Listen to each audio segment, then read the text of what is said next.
Muy feliz día tengan todos ustedes, amigos. Gracias por esa oportunidad maravillosa que me brindan de llegar a sus hogares y a sus corazones todos los días, porque no hemos dejado de salir. Además hay repeticiones sábados y domingos a las 7 y 7 y media de la mañana, 2 programas para todos ustedes. Tienen todos los programas inmediatamente subidos a YouTube, a nuestro canal de YouTube, que es televen.com/lavidehoy. Usted ve todos los programas, los que se pasan en la mañana, inmediatamente ya en la tarde están montados en YouTube. Así que usted tiene toda la oportunidad de conectarse con nosotros, no lo deje de hacer. Además, nuestras redes sociales, www.carlosfraga.com.be y nuestras cuentas Twitter, @fragacarlos, @lavidehoytv y nuestro Instagram, @lavidehoytv.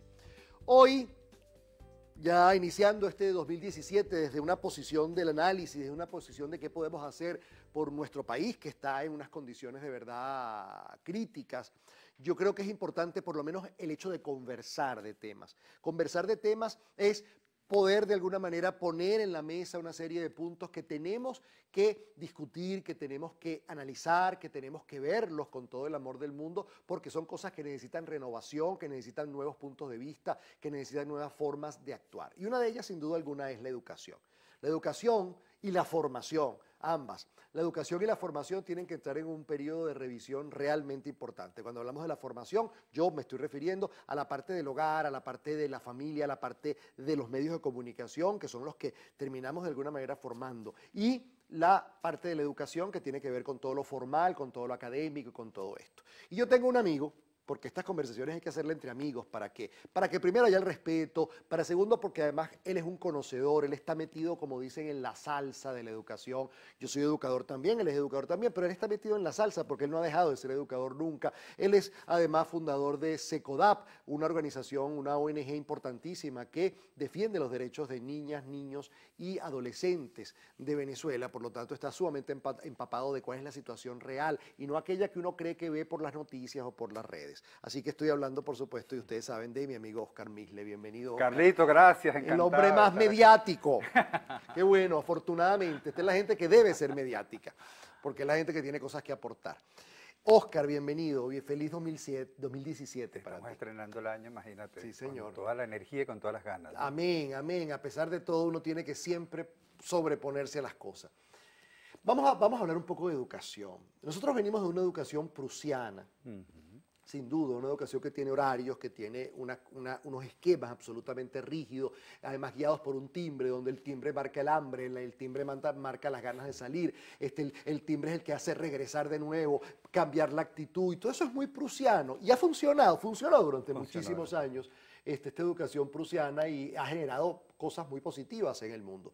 Pero sin embargo las cosas no cabe duda que están cambiando. Y hay que verlas con alegría y hay que abrirle los brazos a lo que está cambiando, pero hay que también darle el marco que ese cambio merece. ¿Cómo ves la educación, sobre todo en Venezuela? Hablemos de Venezuela, busquemos de referencia afuera, pero ¿cómo ves la educación hoy en día? ¿Está en terapia intensiva? ¿Está hospitalizada? ¿Está en su peor momento? ¿O es un enfermo en recuperación? Oye, vamos a empezar el año optimista. Vamos a pensar que es un enfermo en recuperación. Y cuando digo un enfermo en recuperación no es para pegar los pies de tierra, claro, sino simplemente un poco identificar lo que uno va viendo en el día a día, en lo cotidiano. Claro. No es la generalidad, pero uno encuentra personas que se están haciendo preguntas, que están innovando, que están creando en sus espacios de manera a lo mejor muy tímida o más bien poco notoria, pero como uno tiene esa suerte de poder conectarlo, eso está pasando. Ahora, a nivel general en el país, ¿qué pasa con la educación? No estos señales de cambio, ¿no?, que te pudieran, y son los que nos mantienen a nosotros atados a la esperanza. Hay una educación que está vencida, una educación que, como tú dices, cumplió, puede haber cumplido en un momento su objetivo, y para eso fueron formados los educadores. Fuimos educados los educadores del siglo XX con una pedagogía del siglo XIX, claro, para trabajar con estudiantes del siglo XXI. Sí, es realmente. Hay que estar claro en eso. Creo que los estudiantes nos están diciendo, están denunciando que lo que están recibiendo en las escuelas no les está llenando sus necesidades, no le llena sus expectativas, no le permite cumplir sus sueños, no les permite formarse como ciudadanos, sino ser un consumidor de todos aquellos contenidos a través del currículo que debo memorizar para después evaluarlo y medirlo del 1 al 20, ahora dicen que es del 1 al 5, pero es una medición para saber cuánto conocimiento, cuánta información tengo memorizada. No necesariamente lo que memorizo quiere decir que lo puedo llevar a la práctica, que necesariamente lo puedo transferir a otras áreas. Pero bueno, esa fue una educación donde lo cognitivo, lo académico, era lo más importante. Claro. Entonces el buen alumno es el que sacaba 20, Sí. y era maravilloso porque él tenía la capacidad cognitiva de poder captar lo que le transmitía en el aula el profesor o el maestro, pero él no era una buena persona necesariamente. Y el poder no lo era tenía, solidario, claro. no era sensible, pero era buen alumno porque Claro. sacó buena nota, ¿no? Claro, claro. Entonces, esa forma de ponderar y de entender que ser buen alumno es ser inteligente y ser inteligente es sacar buenas notas, te deja de lado otra cosa que tiene que ver con que la inteligencia no es la única del coeficiente intelectual, medirlo, sino están las inteligencias múltiples. Claro. Y en las inteligencias múltiples hay diferentes formas de aprender, de relacionarte, de vincularte, de interrelacionar con el contenido para que tú puedas tener una comprensión del mundo menos lineal, menos plana. El capítulo importante, el capítulo maestro, el capítulo educador, yo soy educador graduado del Pedagógico de Caracas, maestros que vienen de las escuelas normal, que vienen además con una vocación y con una entrega y con unas ganas, pero sin embargo se estrellan frente a una realidad que no les compete, en un ámbito muy marginal, donde son sumamente maltratados y donde además se encuentran con un alumno del siglo XXI cuando ellos tienen herramientas del siglo XIX. Vamos a hablar de eso al regreso de esta pausa, para un poco poner las cosas. La idea de nosotros no es venir a criticar, sino a poner las cosas en claro, para de verdad empezar a ejercer el cambio, por lo menos en nuestras mentes, porque también podemos hablar paralelamente de unos padres que quizás tampoco estamos preparados para estos niños del siglo XXI. Vamos a una pausa, regresamos enseguida.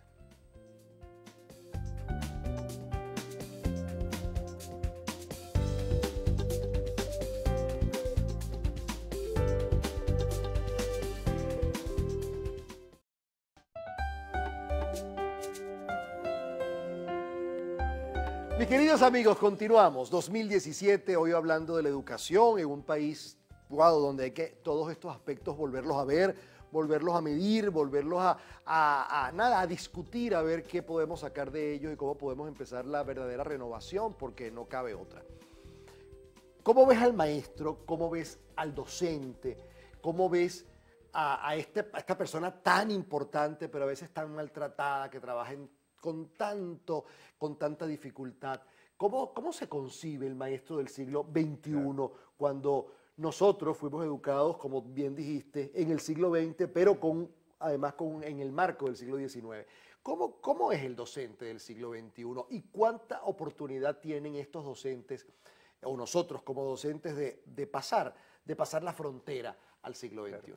Fíjate que el maestro está muy maltratado. Mucho. Poco reconocido. Con pocas oportunidades para que pueda crecer no solamente profesionalmente, sino humanamente por todo lo que le toca vivir. Yo pienso que son héroes y también heroínas que están haciendo lo que pueden y como pueden. Sin embargo, les cuesta mucho cambiar porque no tienen referentes que les permitan inspirarlos, motivarlos, conmoverlos, pero también estrategias que les posibiliten pues su formación. Yo te puedo decir, en el caso de SECODAP, nosotros tenemos un diplomado que ya ha tenido mucho éxito, que es sobre disciplina positiva, con docentes, y es un poco a partir de la experiencia, de la vivencia, de los sueños, de las expectativas que tienen, ver qué está pasando en la práctica y empezar a desmontar cosas. Por ejemplo, yo no puedo hacer nada en mi colegio porque el director no permite. Okay. Y a veces pasa así, el director no permite que pasen cosas en el colegio. O te dicen, yo no puedo porque tengo unos padres que son un problema, porque los padres de verdad no permiten y además sabotean. Pero hay otros que te dicen, a lo mejor yo no puedo depender de lo que diga el director, de lo que digan los equipos, en mi equipo de colegas, pero sí lo que puedo hacer en el aula, claro, lo que puedo hacer en mi espacio. Claro. Y eso, tú dices, pero ¿qué podemos hacer desde el aula? Primero que nada, preguntarme para qué soy educador en este momento. Claro. ¿Qué es lo que pretendo cuando yo estoy frente a 25, 30, 40 estudiantes? ¿Qué es lo que pretendo?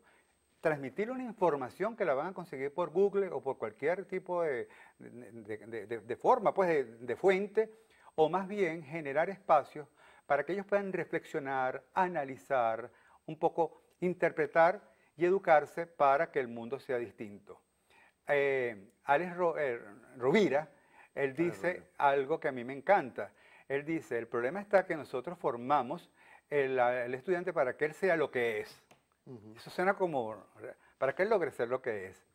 Y él dice, no, tenemos que formarlo para que él sea lo que todavía no es. Todavía lo que no ha descubierto que es. Todo lo que potencialmente la mejor versión tiene, de él, claro. Porque si lo formamos para lo que él es, voy a decirle, no hay más nada, eso que tú has logrado explorar, eso que tú has logrado descubrir es lo que se necesita. Pero está la otra cosa que todavía hace la cosa mucho más interesante.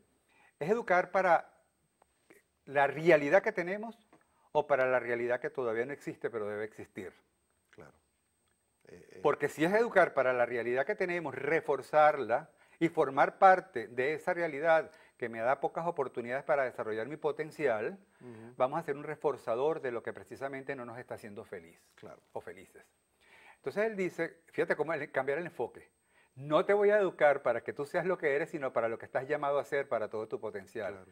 Y no vamos a partir de la realidad que es, sino la realidad que queremos y que tenemos que transformar, que es otra realidad. Ahora, eso engendra en sí mismo una necesidad de un cambio inclusive de evaluación del docente y del alumno, pero del docente como tal, porque ¿cómo evalúan el docente hoy en día? ¿Cómo se evalúa el docente hoy en día? Porque por la capacidad que tiene de completar un programa, imagínense ustedes, un programa del siglo XV, la posibilidad que tiene de evaluar dentro de una evaluación absolutamente falta de objetividad y falta de una cantidad de sensibilidad, falta de alma, porque es que no tiene, ¿cómo? Porque son 40 muchachos por aula.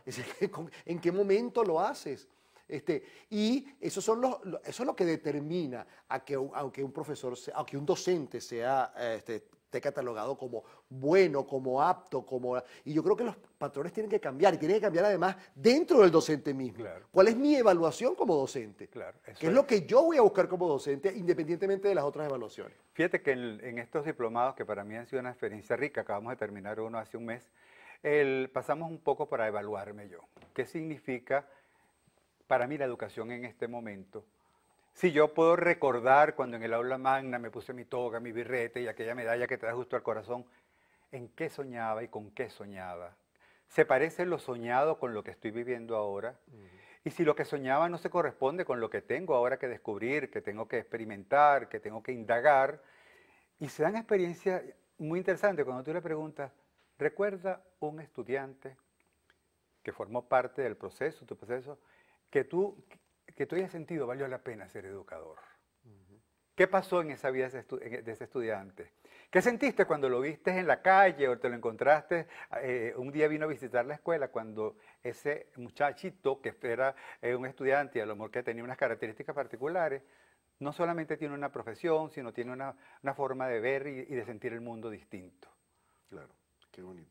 Entonces empiezan a salir las historias. Claro. Y en lo que empiezan a salir las historias empiezas a conmoverte. Entonces, ¿qué es lo que te va diciendo eso? Que es la emocionalidad. Exacto. La emocionalidad es que te da la pasión y la pasión te da Por supuesto. Y te hace sentir vivo. Absolutamente. Y no mecánico. Claro. Entonces aparece la emocionalidad, lo socioemocional, lo psicoafectivo, todo aquello, que es el pupitre que sigue estando vacío en la escuela. Este pupitre está en la escuela y en la universidad. Y la universidad. Porque si nuestras universidades, en lugar de estar peleando por los cupos, estuvieran de verdad haciendo el trabajo, porque cada uno de los estudiantes que estuviera ahí estuviera absolutamente apasionado y sabiendo que es lo mejor que le ha pasado en la vida el poder estar ahí, tendríamos otro país, tendríamos otro planeta.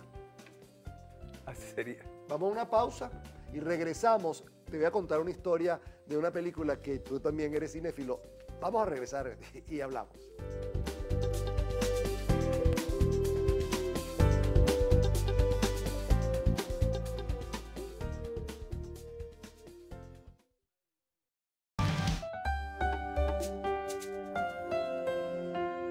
Muy bien, mis amigos, y continuamos conversando con mi queridísimo amigo el licenciado Oscar Misle, de un tema que además es frecuente en nuestras conversaciones personales. El tema de la educación, porque somos dos educadores, pues, y porque tenemos además el micrófono, porque yo lo tengo formalmente, él lo tiene siempre de invitado, pero tenemos siempre un micrófono y tenemos siempre que estar analizando todas estas cosas y por eso se las traemos a ustedes, este tema tan importante dentro de un país que se tiene que revisar. Porque si algo tenemos que estar claro es que este país, el nuestro, estamos hablando de Venezuela, disculpen los que nos ven de otras partes del mundo, porque seamos tan... Pero bueno, eso les sirve a ustedes también.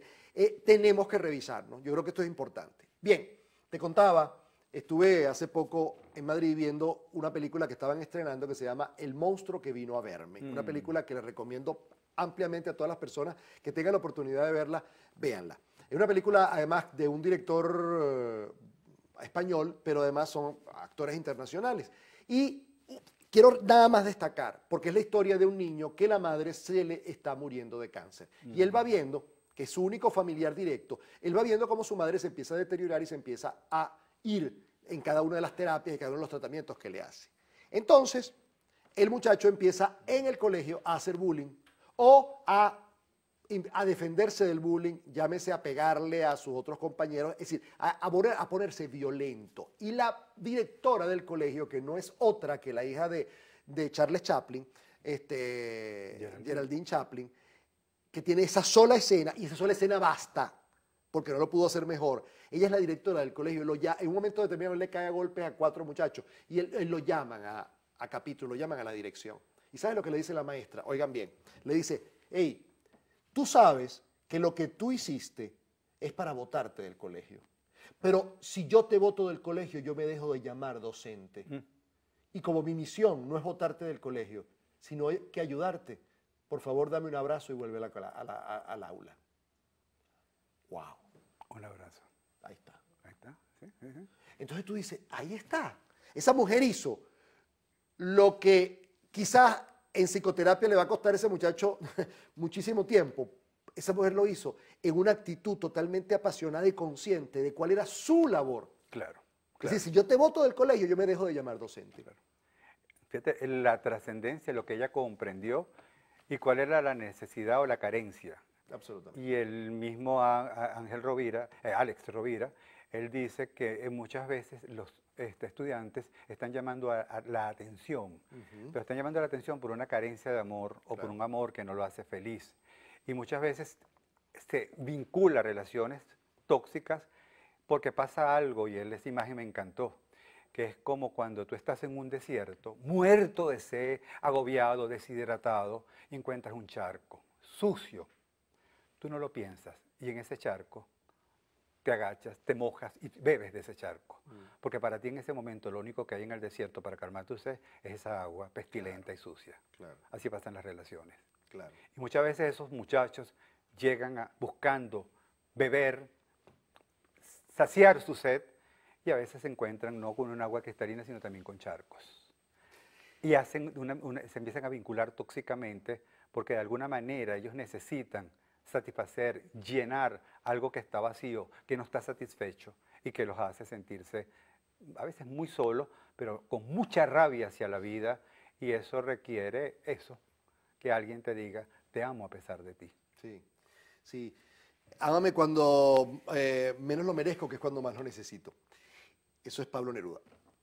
Fíjense ustedes, es tan importante, Oscar, que un aula representa un país. Y les voy a decir por qué. En esa aula, donde pueden haber 40 hijos de una familia, son los 40 problemas que las familias van pasando. En este momento país, es decir, la gente va con problemas de hambre, con problemas de falta de que el dinero no les alcanza, que no les alcanza las medicinas, que no les alcanza nada, que los servicios. Es decir, ahí está el país. Por lo tanto, urge darse cuenta que el director de esa orquesta y quien puede hacer que esa orquesta afine y lo que salga de esa orquesta sea una hermosa melodía, tiene que ser un docente. Yo creo que hay que poner el ojo allí. Hay que poner el ojo en educar al docente, en reeducarlo, en darle herramientas, en devolverle la pasión, en darle las reivindicaciones que necesita, porque creo que ahí está la posibilidad del país. Y yo creo que tendríamos que volver a llamar a los docentes maestros. Sí, señor. No es lo mismo ser docente que ser maestro. El maestro no solamente tiene la información, no solamente tiene las estrategias, sino tiene la sabiduría que le va dando la vida, que le va dando la experiencia de la cual se va nutriendo. A mí hay una experiencia que recientemente viví con Ashoka, un organismo internacional. Me nombraron senior, de haber sido porque era el mayor de la... Así lo entendí. Sí. Bueno, pero fui jurado pues, de unas escuelas transformadoras. Y hay una escuela que me impactó por esta imagen. Mira qué imagen tan buena. Es una escuela campesina de Lara y ellos son una escuela cafetera. Es de Fe y Alegría. Ellos producen café, lo generan para consumo y además para poder generar recursos. Pero la siembra de café estaba acá y la escuela estaba, el aula estaban dando los contenidos que se dan en el aula. Hasta que una de las matas de café, frondosa, metió su rama dentro del aula. Y ellos, bueno, ¿qué pasó? ¿Cómo van a hacer para cortar esa rama que entró por la ventana? El café entró al aula. Y no solamente entró a través de una rama, sino se dieron cuenta que el café no estaba en el aula, a pesar de que era una actividad productiva. Y que ese café que se metió de manera osada para decirle, epa, no solamente me exploten para poder generar este recurso, sino también yo puedo ser un vehículo para poder hablar de la matemática, hacer historias, narraciones, vivencias, historias. Y entonces decidieron que el café también formara parte de su propuesta curricular. A mí me encantó esa imagen. Y eso sigue siendo Venezuela y es importante que traigas esa historia y me encanta porque ya cerramos, ¿verdad? Es decir, y sobre todo como corolario, para entender que hay un país maravilloso, sigue estando allí, sigue habiendo una cantidad de grupos de personas y de personas en particular que están haciendo trabajos bellísimos por el país.